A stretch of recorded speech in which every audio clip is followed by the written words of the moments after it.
بسم اللہ الرحمن الرحیم۔ اسلامیات لازمی فیڈرل بورڈ کلاس 9۔ آج کی کلاس میں ہم الدرس الاول جیم اس کے آخر میں جو مختصر سوالات پوچھے گئے تھے اس کے جوابات انشاءاللہ آج کی کلاس میں مکمل کریں گے۔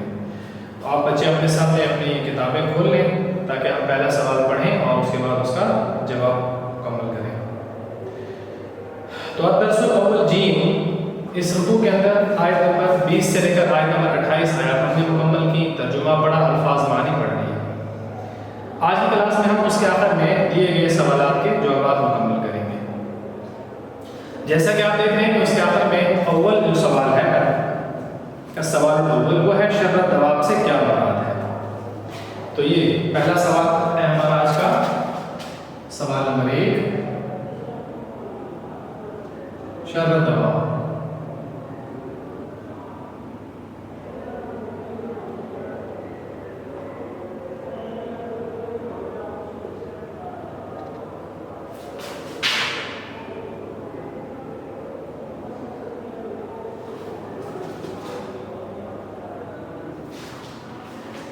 شر الدواب سے کیا مراد ہے؟ جب ہم نے اس رکوع کا ترجمہ پڑھا تھا اس وقت ہم نے آیت مبارکہ یہ پڑھی تھی ان شر الدواب عند اللہ الصم البکم الذین لا یعقلون۔ یہ آیت مبارکہ ہم نے اس وقت تلاوت کی تھی۔ ترجمہ میں یہ پڑھا تھا کہ اللہ تعالیٰ کے نزدیک سب سے بدترین جانور، سب سے بدترین جاندار جو پائے وہ ہیں جو گونگے ہیں، بہرے ہیں اور سمجھ نہیں رکھتے۔ یہ ہم نے اس آیت مبارکہ کا ترجمہ پڑھا تھا۔ اب یہ آیت مبارکہ کا ترجمہ اس سوال کا جواب نہیں ہو سکتا۔ آپ کہیں گے یہ کیسے نہیں ہو سکتا؟ آپ کو عجیب سی بات لگے گی۔ بیٹا ہم نے اس سوال کے جواب اسی آیت مبارکہ سے نکالنا ہے، اسی آیت مبارکہ کے ترجمے سے ہمیں جواب بنانا ہے۔ آپ سے فیڈرل بورڈ میں آیت مبارکہ کے متعلق ترجمہ نہیں پوچھا گیا، بلکہ آپ سے اس آیت مبارکہ کے اندر ایک لفظ ہے، اس سے مراد کیا ہے وہ آپ سے پوچھا گیا ہے، ترجمہ نہیں پوچھا گیا۔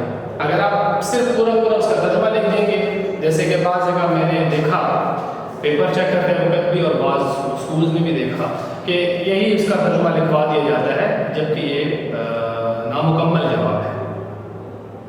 تو مکمل جواب کیا ہے؟ تو میں اس کے لیے آپ کو چند ایک ہیڈنگز، چند ایک عنوانات آپ کو بتا دیتا ہوں کہ ان عنوانات کے تحت آپ نے اس کا جواب دینا ہے، تو پھر اس کا جواب مکمل ہوگا۔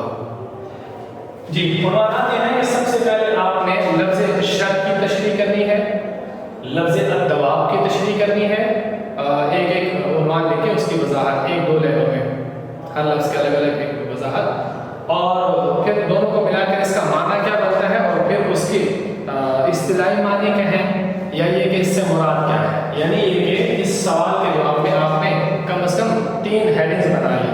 سب سے پہلے ہیڈنگ آپ کی کیا ہوئی کہ شر کا کیا معنی ہے، آپ نے لفظ شر کی وضاحت کی، کسے کہتے ہیں۔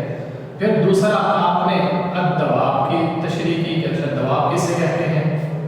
پھر اس کے بعد آپ نے لکھنا ہے شر الدواب کے، شر الدواب مکمل لکھ کر اب شر الدواب کے معنی،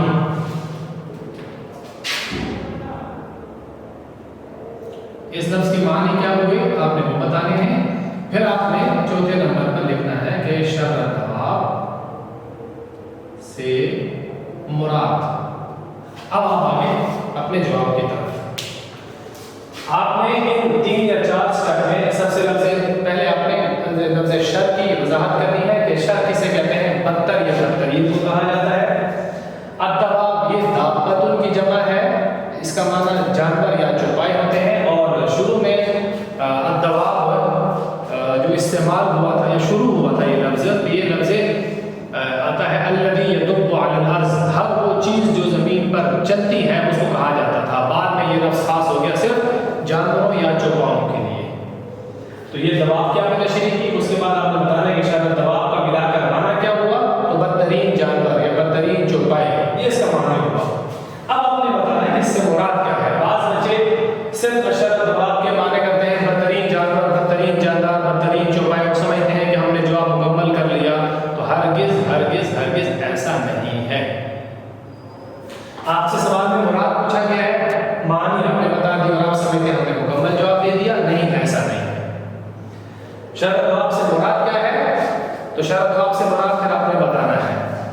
وہ منافق اور وہ کفار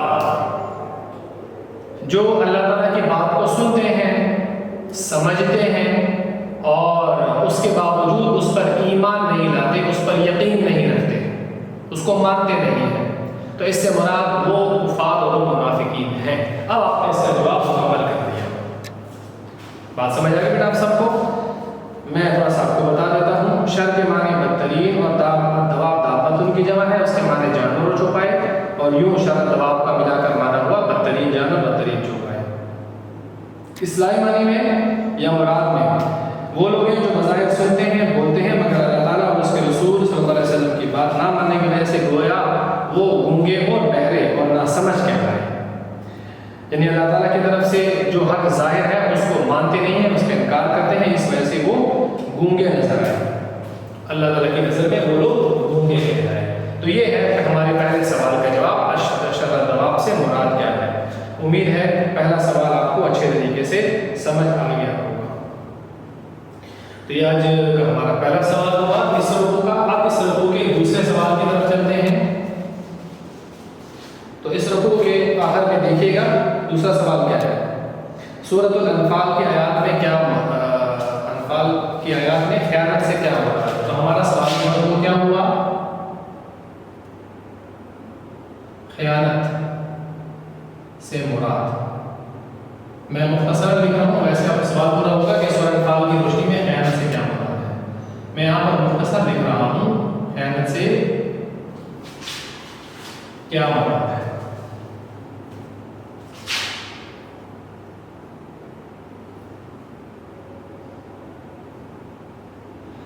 اب اگر صرف سوال ہوتا ہے خیانت سے کیا مراد ہے، تو جیسے آپ میں جانتے ہیں کہ ہم اس کا جواب خود سے دے سکتے ہیں کہ جو چیز کسی کے پاس رکھوائی جائے وہ اس میں سے کوئی چیز کی کمی کر لی جائے تو اس کو خیانت کہا جاتا ہے، بالکل عام سی بات ہے۔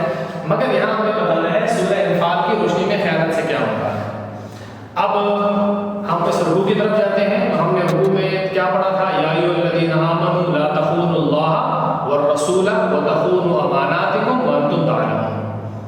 اے ایمان والو، اللہ تعالیٰ سے، اللہ تعالیٰ کے رسول سے اور آپس کی امانتوں میں خیانت مت کرو، یہ بات تم جانتے ہو۔ یہ آیت مبارکہ ہمیں اس رکوع سے اس جواب کے مطابق ملتی ہے۔ تو کیا ہم اس آیت مبارکہ کا پورا ترجمہ اس کے ذہن میں لیں گے تو آیا جواب مکمل ہو جائے گا؟ اگر آپ نے پچھلا لیکچر غور سے سنا ہے تو آپ خود جواب دیں گے نہیں، یہ نامکمل جواب ہے۔ تو پھر مکمل جواب کیا ہوا؟ اب آپ نے سب سے پہلے بتانا ہے کہ خیانت کی یہاں قسمیں کتنی ہیں۔ نہیں، خیانت کی قسم نہیں، بلکہ آپ نے یہ بتانا ہے کہ کتنے لوگوں سے خیانت کا تذکرہ سورہ انفال میں آیا ہے۔ تو 3 لوگوں کے متعلق خیانت کا تذکرہ ہے۔ سب سے پہلے اللہ کے ساتھ خیانت،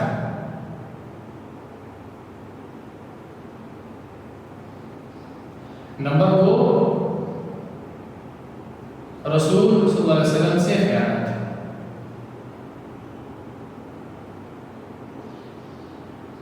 اور نمبر 3 آپس میں خیانت۔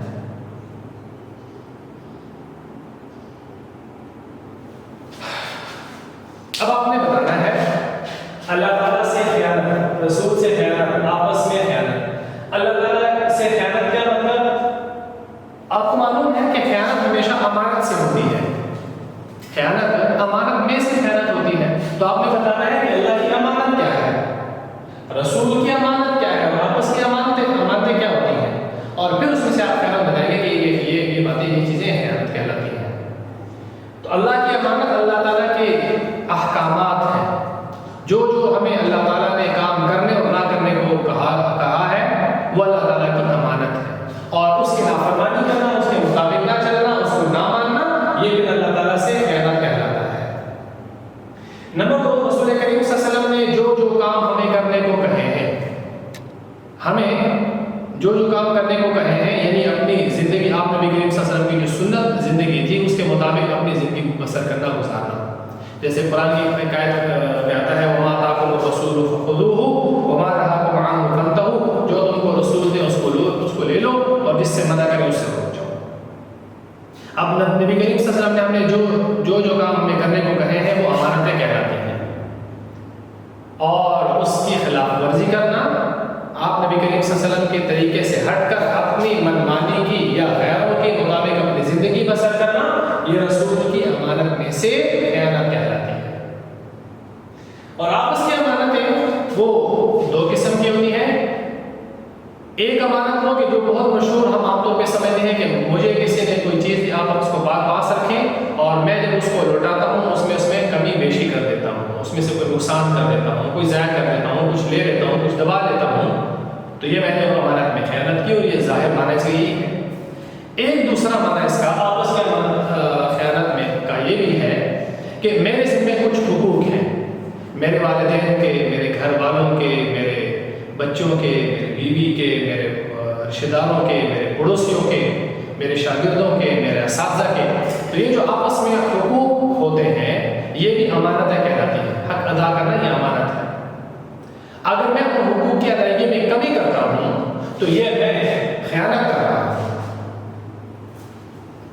یہ معنی بھی سمجھ آ گیا؟ تو آپس کے امانتوں میں خیانت کا مطلب کیا ہوا کہ کسی سے کوئی چیز لی ہوئی اس کو پورا ادا کرنا، کمی نہ کرنا۔ اور دوسرا معنی یہ ہوا کہ میرے ذمہ جو حقوق میرے رشتہ داروں کے ہیں، پڑوسیوں کے ہیں، یتیموں کے ہیں، اور اسی طرح جتنے میرے خاندان کے متعلق میرے حقوق ہیں، اگر میں ان کو پورا ادا نہیں کر رہا تو یہ اس میں بھی خیانت کر رہا ہوں۔ تو جب آپ کا جواب اس صورت میں ہوگا تو چیک کرنے والا، پیپر چیک کرنے والا وہ ایک نظر دیکھتے ہی وہ یقین کر لے گا کہ اس بچے کو اس کا مکمل جواب ٹھیک آتا ہے، اور اس کو پورا نمبر آپ کو دے دے گا، آپ کو نمبر کاٹ نہیں سکتا۔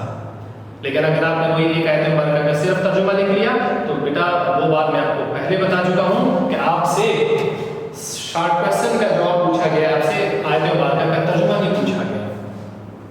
یہ بات بھی ذہن نشین ہوگی۔ تو آج کی کلاس میں ہم نے الدرس الاول جیم کے تحت آنے والے دو سوالات کے جوابات پڑھے۔ پہلا سوال شرط دباؤ کے متعلق تھا، وہ ہم نے مکمل کیا، اور دوسرا سوال خیانت کے متعلق تھا، وہ ہم نے مکمل کر دیا۔ تیسرا سوال اگر آپ دیکھیں تو ہے مندرجہ ذیل آیات کا مفہوم واضح کریں۔ وَلَا تَكُونُوا كَالَّذِينَ قَالُوا سَمِعْنَا وَهُمْ لَا يَسْمَعُونَ، اور دوسری آیت مبارکہ إِنَّ شَرَّ الدَّوَابِّ عِندَ اللَّهِ الصُّمُّ الْبُكْمُ الَّذِينَ لَا يَعْقِلُونَ۔ اگرچہ آپ خوب جانتے ہیں کہ 2016 یعنی آج سے 4-5 سال پہلے تک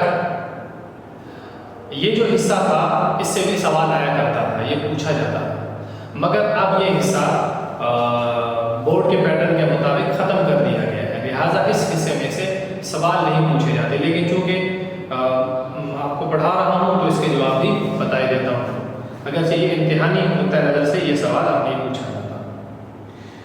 تو پہلا وَلَا تَكُونُوا كَالَّذِينَ قَالُوا سَمِعْنَا وَهُمْ لَا يَسْمَعُونَ، اس کا کیا مطلب ہے؟ اس کا مطلب یہ ہے، اگر آپ کو یاد ہو کہ جب آیات مبارکہ میں نے آپ کو پڑھائی تھی کہ مت بنو ان لوگوں کے جیسے جو کہتے ہیں ہم نے سن لیا حالانکہ وہ نہیں سنتے۔ اس کا مطلب جب آپ کسی کی بات نہیں سننا چاہتے تو آپ دور سے کہہ دیتے ہیں ہاں میں نے سن لیا، مطلب مجھے مت سناؤ، یہ مطلب ہوتا ہے کہ میں نے سن لیا، مطلب میں نہیں سننا چاہتا۔ تو اللہ تعالیٰ فرما رہے ہیں ان لوگوں کی بات کہ جو کہتے ہیں کہ ہم نے سن لیا، یعنی کیا مطلب؟ وہ سننا نہیں چاہتے، وہ سننا نہیں چاہتے، اس لیے وہ کہتے ہیں ہم نے سن لیا۔ تو تم ان جیسے مت بنو۔ اور اس قسم کے جو لوگ ہوتے ہیں تو وہ ہمیشہ نافرمانی کرتے ہیں، بات نہ ماننے والے لوگ ہوتے ہیں۔ تو اللہ تعالیٰ فرما رہے ہیں کہ تم ان کے جیسے مت بنو جو کہتے ہیں کہ ہم نے سن لیا۔ سننا مطلب بات ماننا، فرما برداری کرنا، اور اس کے 4 مراحل تھے: سننا، سمجھنا، یقین کرنا اور عمل کرنا۔ اگر آپ کو یاد ہو کہ میں نے اس سے پہلے جو کلاسز پڑھائی تھیں اس میں اس کو میں نے بہت خوب واضح کر کے آپ کو سمجھایا تھا۔ یہ پہلے سوال کا جواب ہو گیا۔ دوسرا إِنَّ شَرَّ الدَّوَابِّ عِندَ اللَّهِ الصُّمُّ الْبُكْمُ الَّذِينَ لَا يَعْقِلُونَ، یہ اس کا جواب وہی ہے جو ہم نے ابھی پہلے شرّ الدواب میں پڑھا کہ اللہ تعالیٰ کے نزدیک سب سے بدترین جانور، بدترین جاندار چوپائے کون ہیں؟ وہ جو گونگے، بہرے اور سمجھ نہیں رکھتے، مطلب حق کو دیکھتے ہیں اور یقین نہیں کرتے، حق کو سنتے ہیں یقین نہیں کرتے، اور حق کو اپنے عقل اور سمجھ کے مطابق وہ سمجھ آتا ہے کہ ٹھیک ہے، مگر اس کا اعتراف نہیں کرتے، اس کا اقرار نہیں کرتے۔ تو اللہ تعالیٰ کی نظر میں سب سے بدترین جانور یہ لوگ ہیں۔ تو آج کی کلاس میں ہم نے الدرس الاول جیم کے تمام سوالات و جوابات مکمل کر لیے. انشاءاللہ اگلی کلاس میں اس سے اگلے جو رکوع ہے